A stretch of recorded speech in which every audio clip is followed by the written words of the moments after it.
This is Liberation Day, waiting for a long time. President Trump laid out the numbers just after the U.S. stock markets had closed.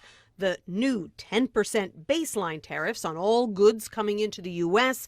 and even higher tariffs on goods from 60 countries that the White House dubbed the worst offenders, countries that export more to the U.S. than we export to them.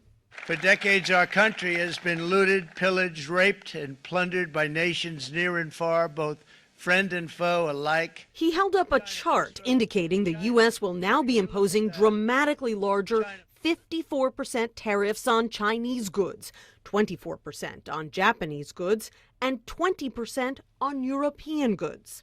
You know, you think of the European Union, very friendly. They rip us off. It's so sad to see.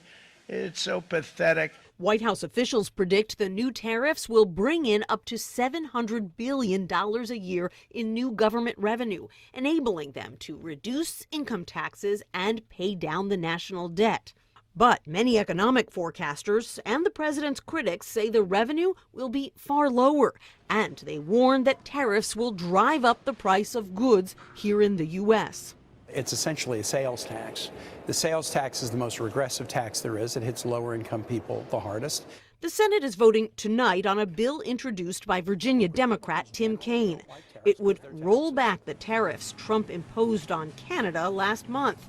Several Republicans have already signed on, including the former Senate leader, Mitch McConnell.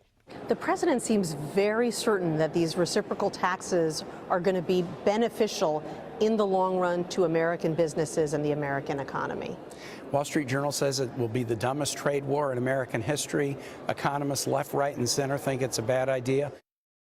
But President Trump has been passionate about the idea of tariffs for decades, since long before he entered public office. He argues it's the only way to convince U.S. companies to bring manufacturing back here to the U.S. where they won't face those high tariffs. Nancy Cordes, CBS News, the White House.